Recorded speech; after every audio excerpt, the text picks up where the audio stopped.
How's it going, everybody? Welcome in to another episode of the Mavs Step Back Podcast. I'm your host, Dalton Trigg. I'm doing this one solo today. My guy Drew Johnson and we've had some stuff going on, so we've been playing tag here the last several episodes. But the main thing is we're getting them out. So we're hopefully going to be in a spot where we can get back on here and tag team some of these future episodes. But for now, I just want to come on here and recap what ended up being a thrilling 123 to 120 win for the Mavs over the Denver Nuggets in Denver without Luka playing. Nikola Jokic came back for Denver after missing. He'd been out for like the last week or a little over a week, I think. And he was outstanding. Jokic ended up having 33 points, 17 rebounds, 10 assists, and shot 13 of 22 from the floor. He was outstanding as usual. The Mavs, they were up by as many as 24 points in this game early in the third quarter. They were up by 20 at halftime, and then early in the third quarter, they ballooned it out to 20. Not just Jokic, but Michael Porter Jr. He was, one of the guys that sparked the run for the Nuggets. Uh, he ended up with 17 points on the night, 7 of 12 shooting. Also had 5 rebounds, 5 assists. But the Mavs, without Luka, they, after losing the 24-point lead, they were actually down by 5 at one point in that fourth quarter, and they somehow, came together and they were able to get a big win. It was one of those times where you kind of thought, okay, well, they're going to let go of the rope here. They put up a good effort, but it just wasn't enough. But with 3 minutes left, Denver's Peyton Watson dunked it to give the Denver Nuggets a 113 to 108 lead. And then from that point on, it was pretty much the PJ Washington show. PJ Washington, he ended up getting a dunk on a nice assist from Naji Marshall. Then he turned right back around in transition, a stellar pass from Kyrie Irving after forcing a Denver miss. Got the and one. So PJ Washington tied it up at 113. Then they played great defense again. Derek Lively had some massive blocks in the fourth quarter.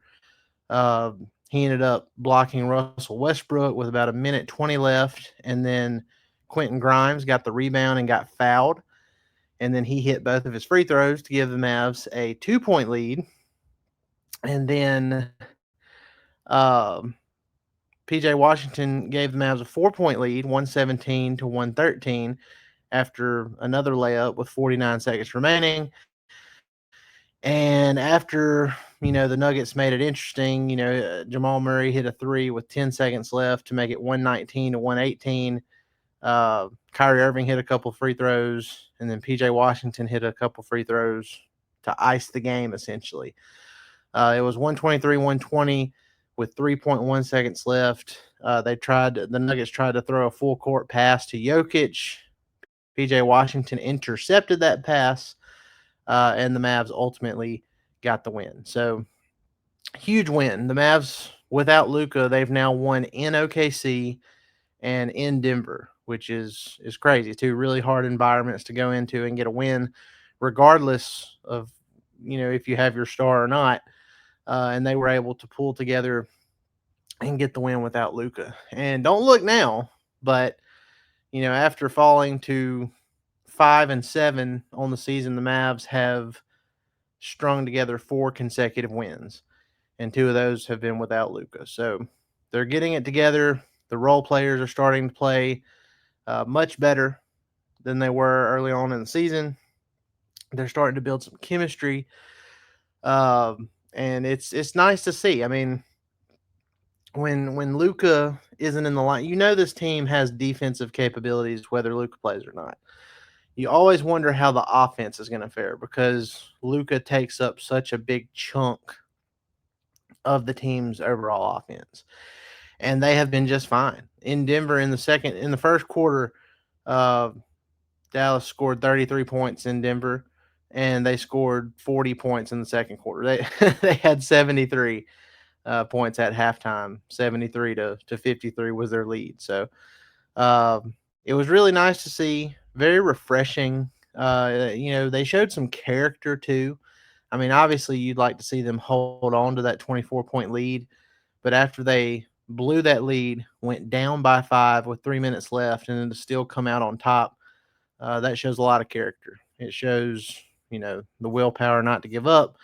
And I think that'll end up helping them in the long run, especially when Luka eventually gets back from his wrist injury. So I don't know if that news was broke the last time my guy DJ came on here and recapped the last game, but against the Pelicans, Luka sprained his wrist, and he is out for at least a week. That's what they're saying. At least a week for Luka. But they got to win in Denver, and they've got some fairly. I'm not going to say easy because no game is really easy in the NBA, but they're playing the struggling Miami Heat next, and then they've got some other games on the schedule that should be winnable. So they play in Miami on Sunday night. They play at Atlanta on Monday night. Second night of a back-to-back is never easy, but Atlanta isn't. They're not world beaters or anything like that. And then they'll be back home next Wednesday to take on the New York Knicks. And then the next two games after that, they go on the road and play Utah and Portland. So the Mavs have a very good chance to stack together some wins, to especially with Luka resting, continue to build chemistry. And then by the time Luka gets back, if he is fully healthy and he's physically right, which he hasn't looked like he is physically right so far this early season, if he can get right, this team is going to be a problem for everybody else in the rest of the league because the pieces are there. It's been something to behold. With some of the stuff we've seen from individual role players, especially over this 4-game win streak. I mean, they've really shown that their offensive ceiling is much higher than the team that made it to the NBA Finals last season, while also retaining that defensive toughness, which is what we talked about during the offseason. Okay, I'm going to take a quick ad break. I'm going to pay a few bills, and we'll be right back, and we're going to talk about Naji Marshall. We're going to talk about Quentin Grimes, and we're going to talk about what's coming up in the immediate future for the Mavs. So hang tight. What's up, y'all? We're taking a quick break to tell you about Prize Picks. Prize Picks is America's #1 daily fantasy sports app with over 5 million active members. Prize Picks is the easiest and most exciting way to play daily fantasy sports. Unlike other apps, on Prize Picks, it's just you against the numbers. All you do is pick more or less on 2 to 6 player stat projections and watch the winnings roll in. You can now win up to 100 times your money on Prize Picks with as little as 4 correct picks. Want to play Prize Picks alongside Drewski, Joe Budden, and MMA champ Sugar Sean O'Malley? You can now find community plays under the promos tab of the app to view entries from some of the biggest names in the Prize Picks community each week. Download the Prize Picks app today and use code STEPBACK to get $50 instantly when you play $5. That's code STEPBACK on Prize Picks to get $50 instantly when you play $5. You don't even need to win to receive the $50 bonus. It's guaranteed. Prize Picks, run your game. All right, so a couple of shout outs I want to give, and just want to talk about their performances individually. Obviously, we've already talked a little bit about PJ Washington. He had that incredible stretch in the fourth quarter. He went on like a personal 7 or 9 point run, 9-0 run himself to help the Mavs close that game out. He was great.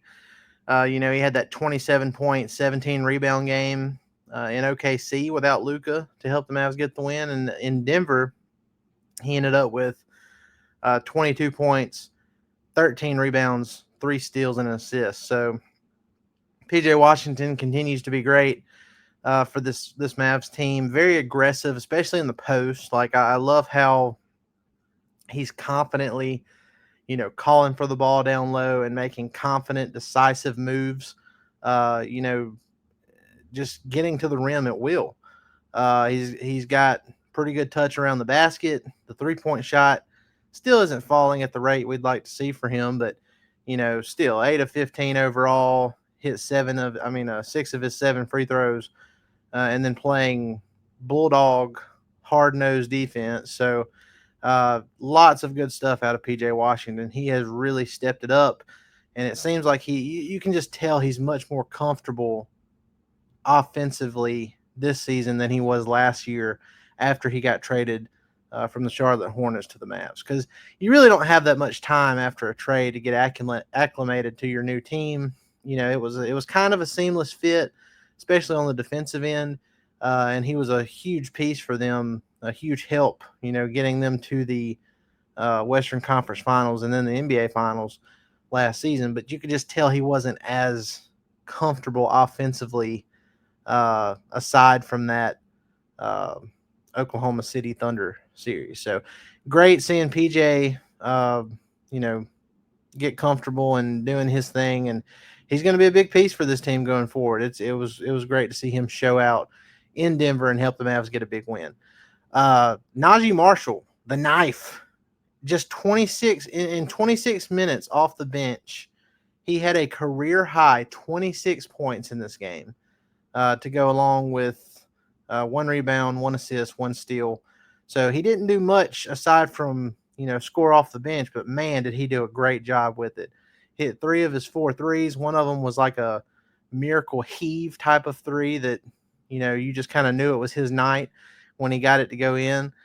Several floaters. Like he is the float god. Like I tweeted this out last night that Justin Jackson's Mavs floater crawled so Naji Marshall's Mavs floater could walk or run. So that's where we're at with Naji Marshall. He has been absolutely incredible, uh, and that floater is mean. That floater is very mean. He is shooting well. I think he's shooting. I don't have the exact number in front of me. Let me do the quick math here on my phone. I think as of last night, at some point during that game, he was let's see here. He was 50 of like 82, I think. So over 60% on his 2-point shot so far this season, which is unbelievable. The 3-point shot hasn't quite gotten there for him, the consistency at least, but that 2-point shot definitely is, and it's great to see. And again, just like PJ Washington, even before the offense got there, the defense was absolutely incredible. So having 2 players on your team with two-way capabilities like Naji and PJ is just such a luxury for this Mavs team to have. He was great. I mean, there's really not much else to say. Those 2 guys are going to be a big reason for why this Mavs team will be a title contender this year. Um, Kyrie Irving, he didn't have a great game by his standards. The last time he was in Denver, he scored 43, and the Mavs didn't get the win. It was a 1-point loss, and they didn't have much bench production. This game, he just had 19 points. He was only 7 of 19 shooting from the field, but he did have 6 rebounds, 6 assists, and he was a +6 on the night. He came out there and managed the game very well, I thought. He was looking for his guys. Some of the passes, he was trying some Luka-like passes that weren't quite working early. But he was doing a good job getting everybody involved and, setting the tone for the rest of the night. So even though he didn't shoot the ball well, I thought Kyrie did a good job handling everybody else and making sure everybody was comfortable for the rest of the night. Quentin Grimes, he is another guy that started out this season slow. He was a big offseason addition. This is the guy that we have expected uh, since the start of the season, but he's just now getting comfortable. And he got 14 points in 29 minutes as a starter last night in Denver. Shot 5 of 9 overall. Hit 2 of his 4 threes. Also had 4 rebounds, 3 assists, 2 steals. Again, another two-way player for Dallas that's making a big impact. He can score in many different ways. He's not just a three-point shooter. He can drive. He's got a really nice midi game. He was feeling himself early. I think he had like 10 of his 14 points in the first quarter alone, if I'm not mistaken. Uh, but I mean, he was incredible. And, over this win streak, this 4-game win streak, he's shooting 50, 40, 90. So he has really come on hot lately. And, hopefully that continues. It takes time for guys to get comfortable. You're not just going to join a new team and join, you know, forces with these new dynamic superstar players like Luka and Kyrie and just automatically hit the ground running. That's not how it goes. But, defensively, that's something you can always control. Until the offensive chemistry gets there, you can control your effort. You can control your defensive intensity when you're out on the floor, even if your shot isn't falling. And that's what I really love about PJ Washington, Naji Marshall, and Quentin Grimes, because, before they started having these hot streaks, they were always being gritty on the defensive end. So it's nice to see, their hard work start to get rewarded a little bit now. And hopefully this is the new normal going forward. But let's see here. Daniel Gafford, he was a man among boys last night. He was dominating down low. He was a huge reason why the Mavs had their 20-point lead at the half. 13 points, 6 rebounds, shot 5 of 7, hit 3 of 4 free throws. He was really, really good in this game on both ends of the floor. And then Derek Lively, even though he struggled with his fouls, he was in foul trouble again in this one, had 5 on the night. He ended up with 11 points, 6 rebounds, and 2 massive blocks that we talked about earlier. Only played 20 minutes as a starter, but he was 4-4 from the floor, hit 3 of his 4 free throws, and the Mavs ended up getting a big win. So overall, there's not much to be upset about in this one. The 2 spots where I thought the Mavs could have done better. And look, Jason Kidd, to his credit, he recognized this and he made the change, as things were starting to slip. Uh, he left Maxi Kleber in the game a little too long, in my opinion, especially early. The Mavs had all the momentum early in that game. I thought they should have led by more than 2 in that first quarter. They were just, dominating down low, but Kleber in 11 minutes was a negative 11 on the night. And Jaden Hardy in 13 minutes was a negative 16. So that is a massive difference from everybody else in the box score plus minus. So I know it's not, the end all be all with box score plus minus, but sometimes the eye test matches what you see in that category. And it was definitely the case with Kleber and Hardy last night. So shout out to Hardy. He did hit a big 3 at the start of the fourth quarter. But, overall, those 2 guys just weren't getting it done. I thought they stayed out on the floor a little bit longer than they should have. But, again, shout out to Kidd for noticing that and making the adjustments instead of just, riding it out and hoping that Kleber would end up doing something. I've said it before, and I stand by this, but this team, as they still need something, and everybody's like, oh, he's back. He's not that guy anymore. And I think the Mavs are slowly starting to realize that. I don't know who they could get to take his place. My hope was that Omax Prosper would be further along in his development this year to where he could take over the Maxi Kleber spot, but he's just not there yet. Now, that's not to say he can't get there. I still believe in Omax. I know some people don't, but I do. I think Omax is going to be a very good player going forward. But, you know, he's just not there yet. So that's what I'm looking at as far as like any kind of potential trade activity between now and February. A Maxi Kleba type player to take over his spot. Because if they do that, if they fix that backup four spot, then there's really no holes in this roster from top to bottom when fully healthy. And that's exciting for a team that already made it to the NBA Finals last season. They could have a real shot to get back there again. And I'm glad they turned this around. I forgot. I think it was PJ Washington that said after last night's game that the team had a meeting after that horrible loss to the Utah Jazz that dropped them to 5-7 on the year. They had a team meeting, coaches and all, and they watched film immediately after that game, and they just all said, "We got to be better."